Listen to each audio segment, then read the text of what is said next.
you, Malcolm. Well, hopefully you can kind of do both. Let's just go like that.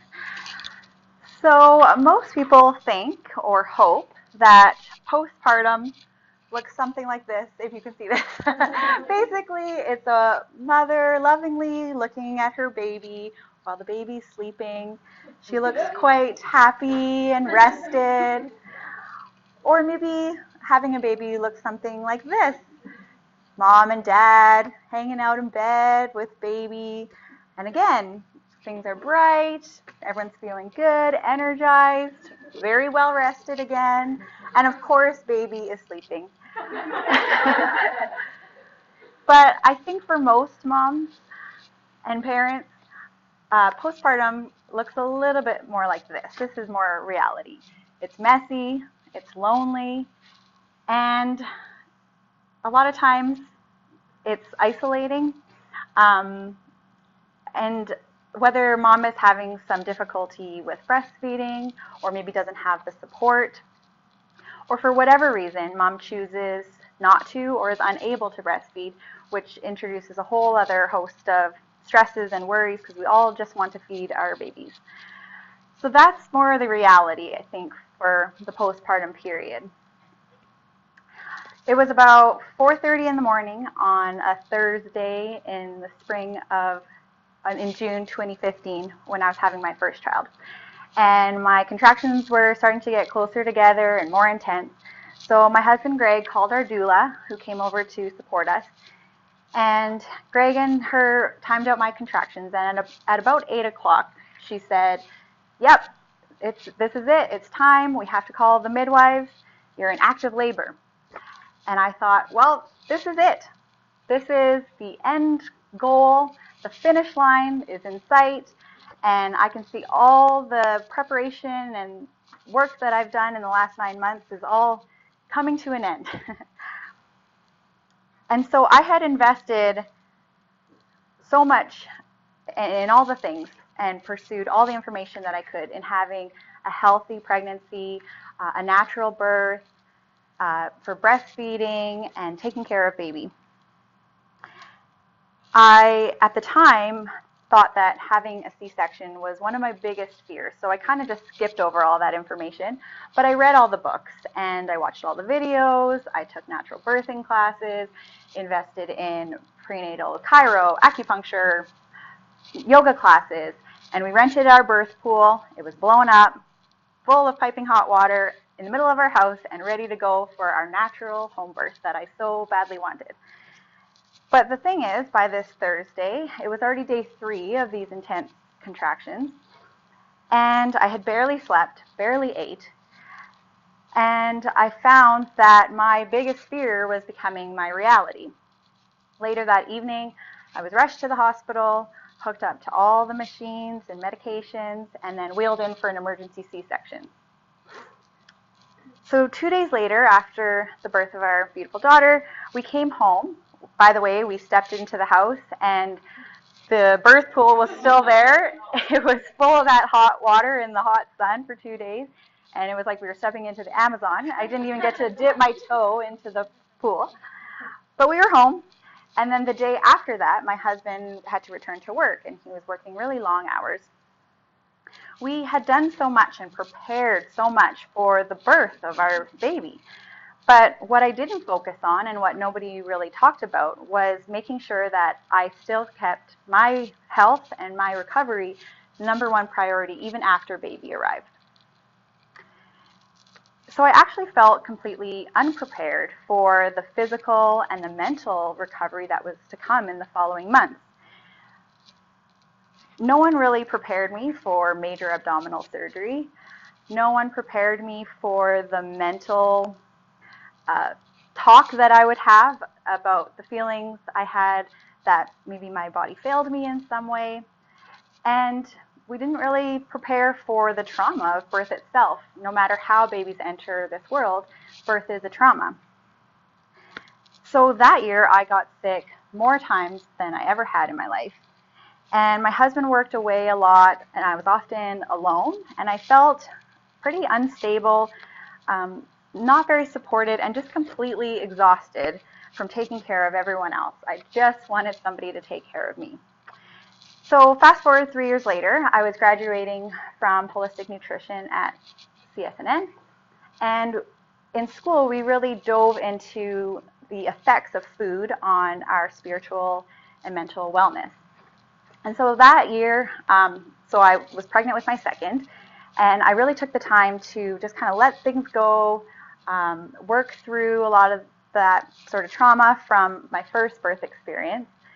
And I made sure that I had all the support. I had support from midwives, a doula. My husband actually ended up switching careers so that he could be at home more. But still, none of those things were as important as me preparing for my recovery by stocking my freezer, stocking my fridge, and my pantry with some of the most nourishing foods for a new mom. So I loaded up on things like bone broth, soups and stews that were easy to digest, lactation teas, and other recipes that helped to decrease inflammation, balance hormones, provide energy, and bring in rich milk. So knowing what I know now, I believe that I did suffer from some postpartum depletion after the month, or in the months of my first child. Have you ever heard of postpartum depletion? You might be thinking, I've heard of postpartum depression. Is that the same thing, or is that similar? So they are different. Postpartum depletion is actually a syndrome, and in a lot of cases, it is a symptom of postpartum depression. So it ranges. It can be from mild to severe. In Alberta, at least, when you have a baby, you will be screened. So within the first 6 weeks after having baby, if you go to your doctor, your midwife, OBGYN, public health nurse, they will ask you a series of questions to screen for postpartum depression. But no one really talks about postpartum depletion. Most of you have never heard of it. I never heard of it until after my second baby. And the fact is that so many moms feel these symptoms months, years, even decades later after having baby. So you've all heard of baby brain, right?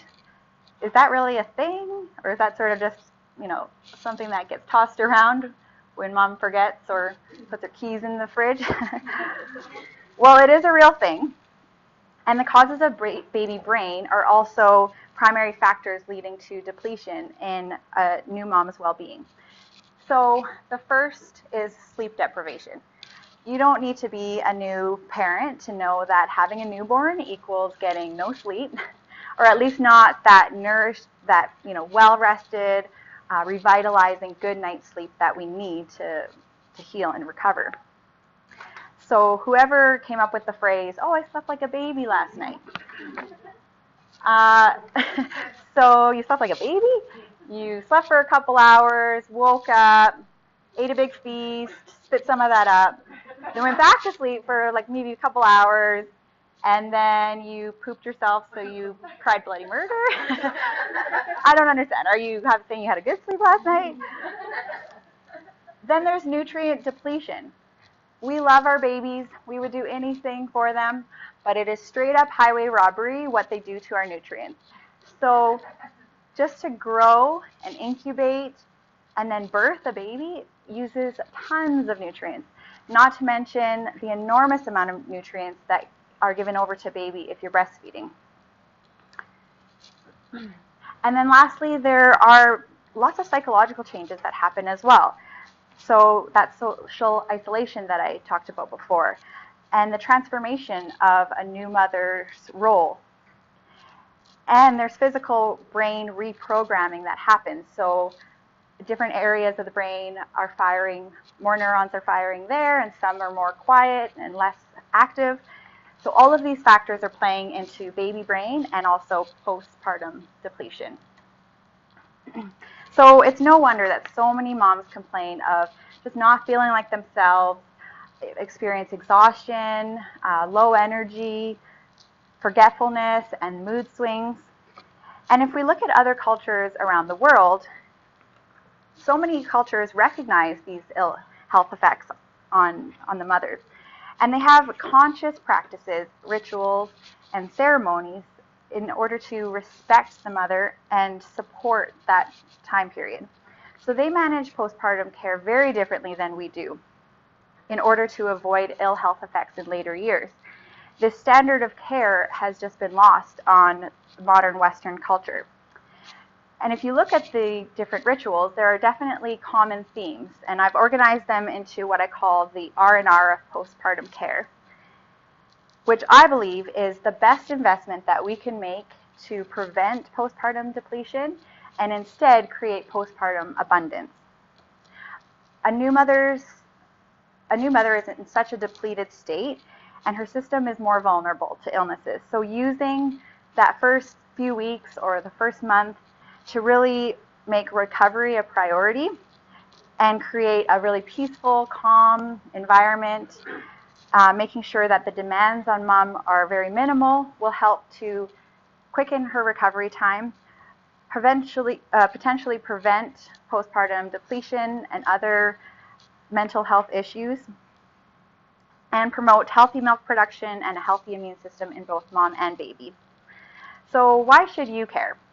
Well, if mother is doing well, her baby is doing well, her family will do well, the community will do well, and ultimately our planet will do well. How would you feel if I told you that you're going to lose 700 hours of sleep in the next year? That is the average amount of sleep lost by a new mom in the first year after having a baby. So other cultures recognize this, and if you look at, around the world, they know that once you have a baby, you are just chilling out at home for at least a few weeks. Usually it's 30 to 40 days. In China, they practice what they call sitting out the moon, and I won't attempt what it's actually called, or the sitting month. This takes place right after the baby is born. Traditionally, the mother does not even leave the house. Her only role is to breastfeed the baby, and her mother-in-law helps oversee the caretaking and does much of the food preparation and chores. This takes place over a 4 or 5 week period by keeping the mother warm, secluded, and rested, which is where the sitting out or resting the moon, a month or a lunar cycle, comes from. And that's from the book, The Postnatal Depletion Cure by Dr. Oscar Serralak. Fascinating book. And they believe that the reward for spending this dedicated time resting is that the mother can emerge more rejuvenated and beautiful than before. So what I say here, because for most moms, it's not really realistic to just lay in bed for 30 days or a lunar cycle. But here I say no visitors, only staff. So what do I mean by that? If you're going to visit a new mom or meet a new baby, bring them food. Do some kind of work. So kind of don't expect to just be a visitor and be hosted by the new mom or the new parents. Maybe do some dishes or help with laundry or take the older siblings to the park. Anything that helps the mother get some rest, whether that's just holding the baby so that mom, and encouraging mom to just go sleep or lie down. Really simple, but just anything that will help a new mom to get more rest. Did you know that 1/3 of the dry weight of our brain is made up of DHA, which is an essential omega-3 fatty acid that we get from foods like salmon, other cold water fish, cod liver oil, and algae? So while making a baby, a pregnant woman's brain can shrink up to 5%. So if I totally screw up this presentation or say something ridiculous, I have an excuse. And every other culture has foods or drinks or other nourishing items that it's known in their culture that if a woman just has a baby, that's the food for the new mom. Why don't we have anything like, I can't think of anything that you traditionally give a postpartum woman. Maybe like a casserole so she doesn't have to cook. But we don't have any of those, nourishing foods ingrained in our traditions. In Indonesia, where my father is from and where my brother and sister-in-law had their 2 kids, there's a traditional herbal medicinal drink called jamu, which usually contains ginger, tamarind, turmeric, eggs, and like honey or royal jelly. In India, with all of their beautiful spices, the women in the New Mom Support Circle will boil milk 3 times in a row to really break down the proteins. And they'll stir in melted ghee, which is clarified butter, and special spices so it becomes easy to digest and restores the mother's depleted state. So what can we do here? Focusing on really warming, easy to digest, mineral and fat-rich, and collagen-dense foods. So think things like bone broth. My friend Crystal from High Vibe has a really beautiful, nourishing, organic bone broth, which we can sample at the break. And other easy-to-digest soups and stews, stocking your freezer with them, and things that are really easy to prepare as well, because new moms don't have time to cook. So, stocking your freezer with things like dashing dishes, where it's already kind of prepared for you, but you just have to cook it, and it's super simple. Grass-fed butter and ghee for those healthy fats, and again, omega-3s, salmon and algae and cold water fish. Nourishing smoothies and elixirs, lots of superfoods that you can buy downstairs here at the Light Cellar. So that's kind of my passion and where I really want to help women prepare with these nourishing foods and have them stocked and ready to go. And then the last R is reconnect. And this is reconnecting to self, reconnecting to baby now that baby is earthside, reconnecting to nature and community. Self-care is not selfish, it's a necessity. In India, the midwife or the mother support circle, the women will come to the mom and provide a daily full body massage with essential oils. Doesn't that sound so lovely? And in Indonesia, again, they do what is a placenta burial ceremony. So the placenta they'll keep near the new mom for 40 days, and they believe that the placenta still holds spiritual protective powers. So they do that to safeguard the new mother against infection and illness. And then after the 40 days, they plant it. And my brother explained that the fields that they plant these placentas in are just lush and green and the most beautiful plants. And so,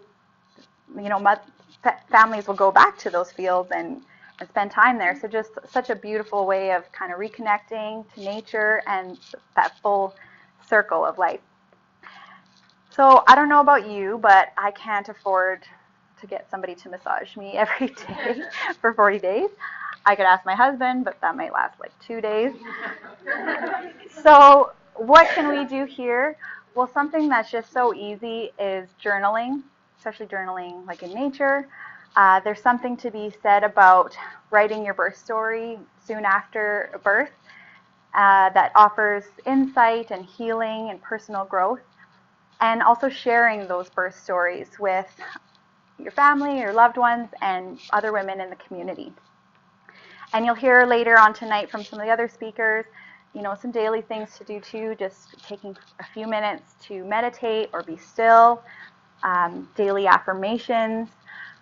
Instead of mantras, I like to say momtras, just those daily affirmations to really reconnect with yourself. So these interventions really are pretty basic and simple, and so many people are surprised that they're not high-tech, but yet they do work to help quicken recovery time and help heal the mom. And so this is probably the most important lesson that we can learn from these other cultures. We must begin to change the way that we think about providing postpartum care to new mothers. This care shouldn't stop once a baby is born, and it shouldn't stop after the magical 6 weeks that we get with our doctors or midwives. It needs to continue throughout the postpartum period. Women truly can make an easy, comfortable transition into motherhood. Postpartum depletion and depression and other mental illness is not inevitable, and in many cases it can be prevented. So it's time that we recognize and meet the needs of postpartum women, because the health of our families depend on it. So hopefully you no longer view labor and delivery as the end goal, as I once did with my first child. Because the birth of a baby truly is the starting line. It's where every one of us in a woman's support circle can help to nourish the new mom, physically, mentally, and spiritually. So the question that I want to leave you with is this. Do you know someone who's going to have a baby or is in the postpartum period right now that you can help in this sacred, complex, and too often depleted time? Because helping her to rest, nourish, and reconnect supports her postpartum abundance, and it's not just for the betterment of the mother and her family, but ultimately for the planet. Thank you.